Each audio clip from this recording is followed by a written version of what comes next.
Welcome to the Biz Gone Social podcast. We help entrepreneurs navigate how to get known, get customers, and get the edge over their competition. Here is your host, Lorraine Duncan.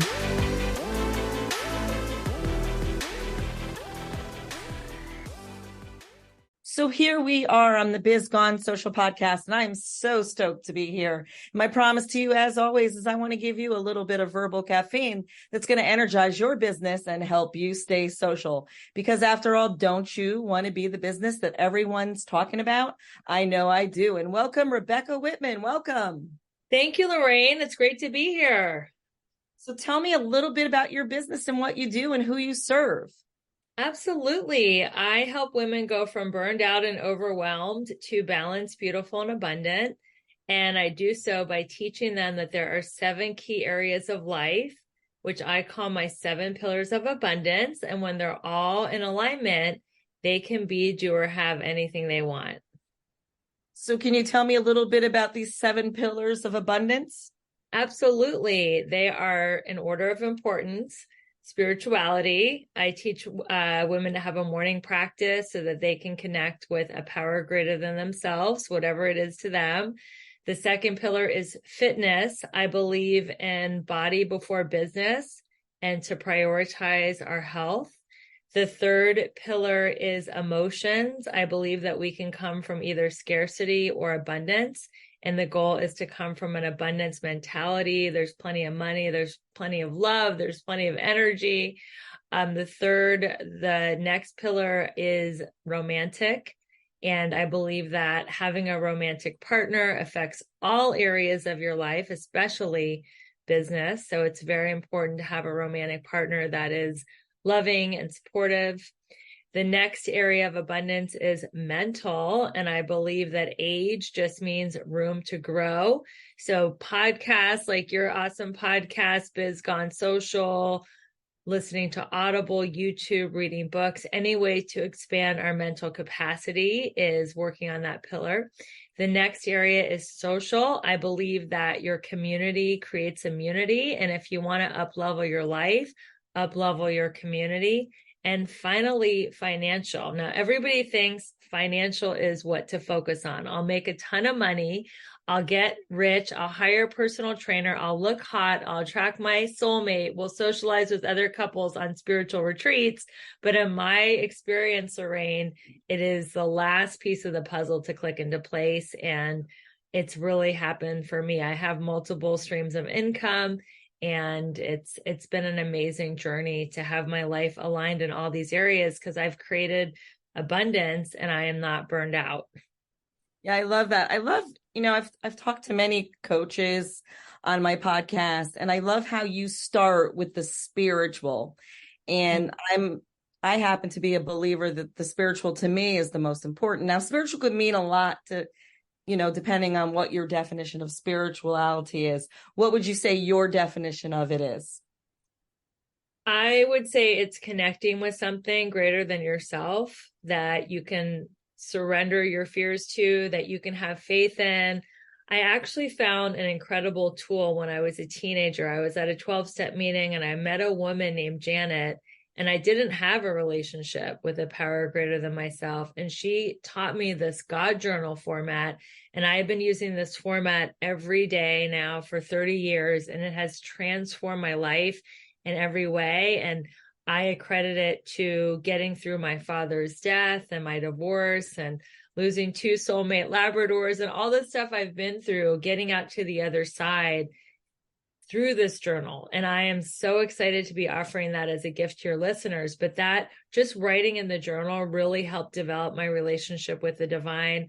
I also read spiritual books, like candles. It's just something that helps me get through my day because I used to think that it was all on me, and that made me feel a lot of pressure.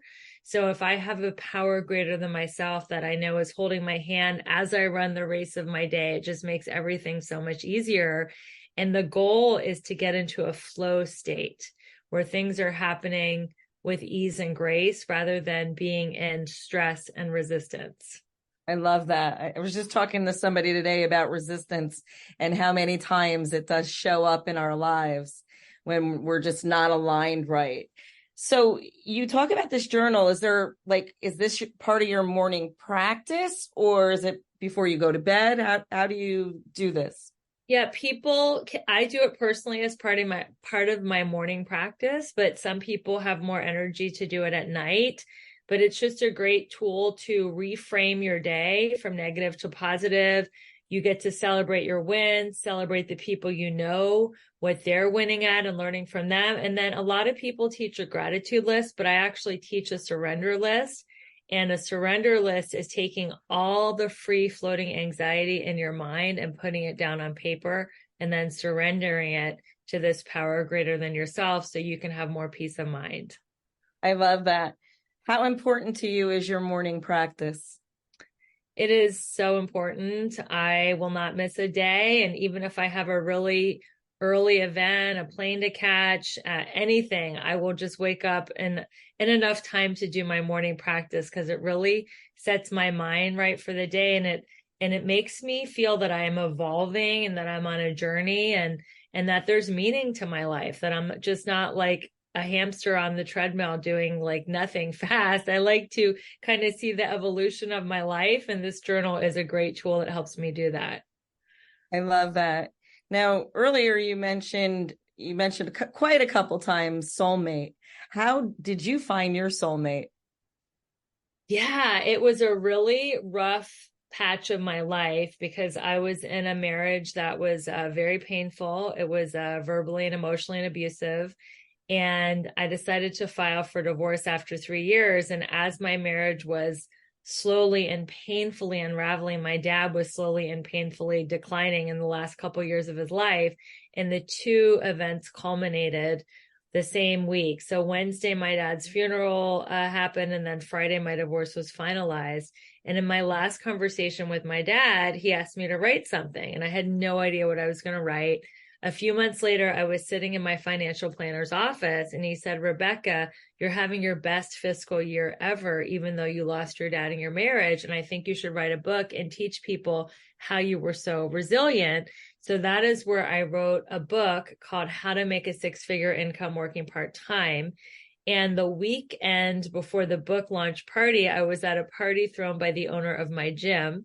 And I asked everyone at the party to join me the following week at the book launch party. And the only one that showed up was Ben. And he bought a book and he asked me to sign it at dinner.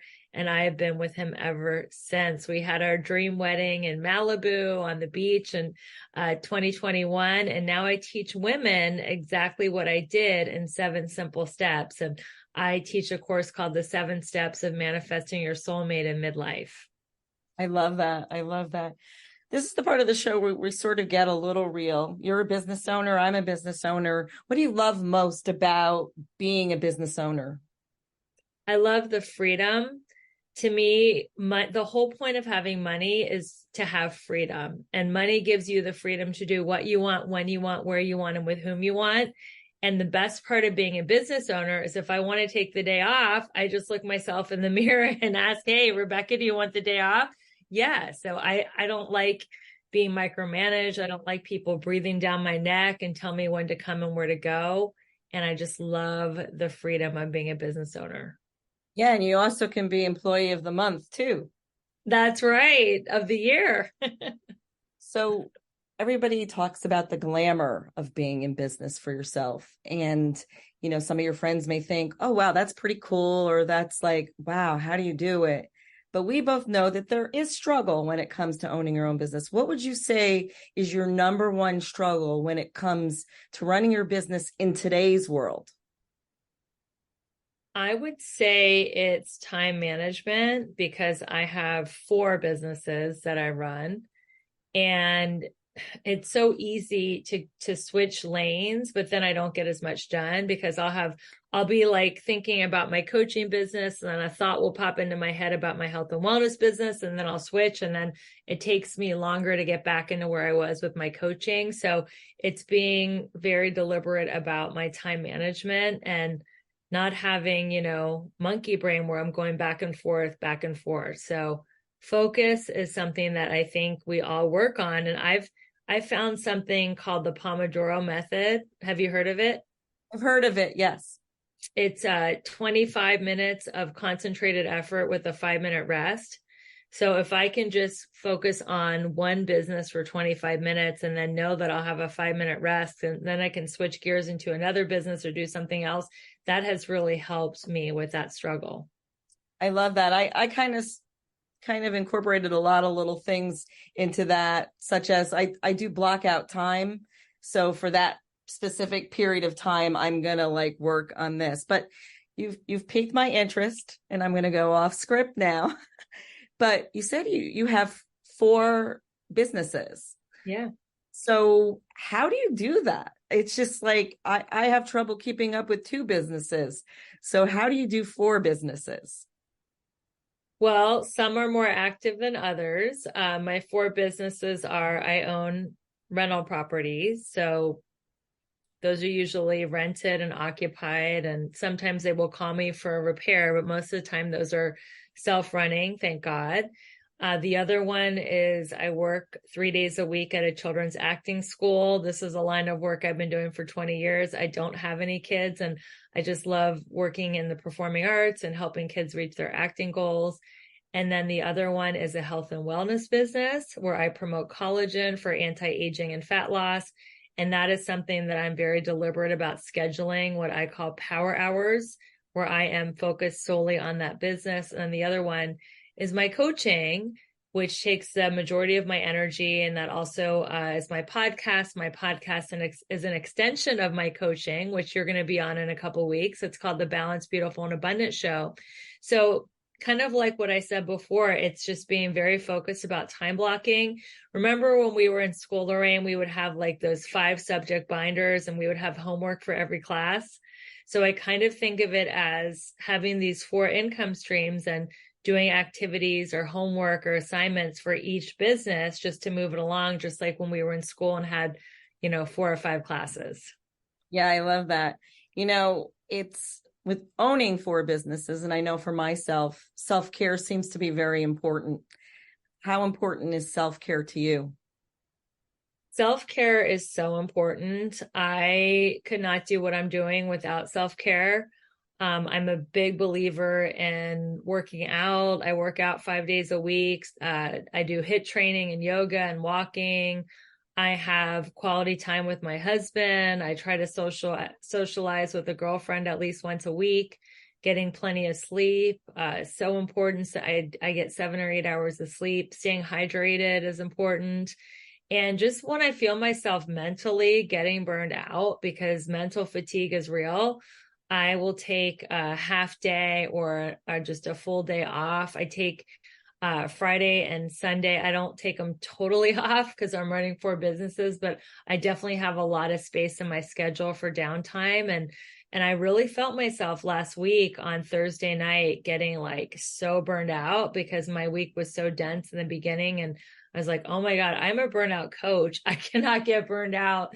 So I really just had an easy weekend with a lot of self-care and a lot of downtime. And it was great. And now I'm Monday, because I gave myself that downtime. This interview is on a Monday, if you're listening.